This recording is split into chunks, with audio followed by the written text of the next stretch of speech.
రెండవ భార్య ఎవరు శాంతనుకి? సత్యవతి. తనకి పెళ్ళికి ముందు ఒక బిడ్డ పుడతాడు కదా, అతను ఎవరు? వ్యాస మహర్షి. ఓకే. సత్యవతికి స్టోరీ చెప్తావా? దేవరత్త ఏం ప్రతిజ్ఞ చేశాడు? చెప్తా.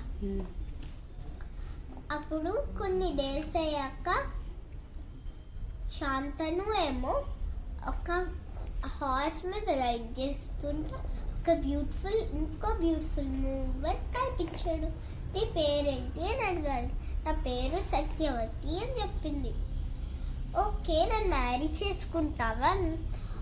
ఫస్ట్ నా ఫాదర్ పర్మిషన్ తీసుకోలేవు అని అంటది సత్యవతి. సరేలే, పర్మిషన్ తీసుకుంటాను అని వస్తాడు సత్యవతితో. అప్పుడు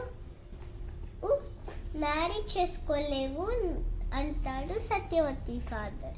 ఎందుకంటే నీ సన్ వాళ్ళ కిడ్స్ అవ్వాలి కదా కింగ్. మరి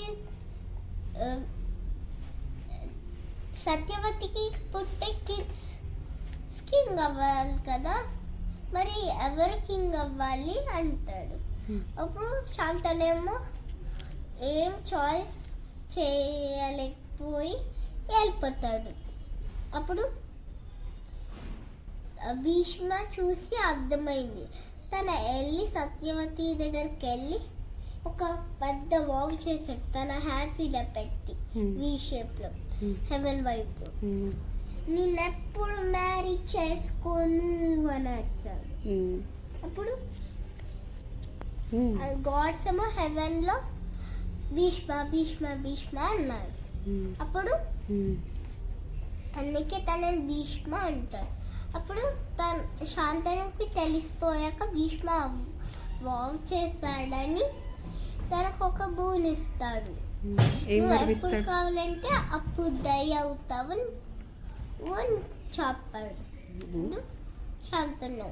అందుకే దేవరత్తాన్ని భీష్మ అంటారు. ఓకే. సత్యవతికి శాంతనుకి ఎంతమంది పిల్లలు? 2 పిల్లలు. ఇద్దరు. ఓకే. ఎవరు? విచిత్రవర్య, చిత్రాంగడ. విచిత్రవర్యకి పిల్లలు ఉన్నారా? ఉన్నారు. ఎవరెవరు? పాండు, ధృతరాష్ట్ర. ఓకే. మరి చిత్రాంగుడకి లేరు. ఎందుకంటే తన పిల్లలు పుట్టే ముందే చనిపోయారు. మ్యారేజ్కి ముందే చనిపోతాడు. ఓకే. విచిత్రవర్యకి మ్యారేజ్కి ఎవరు వెళ్తారు స్వయంవరానికి? 3 princess from Kashi. Amba, Ambalika, Ambika.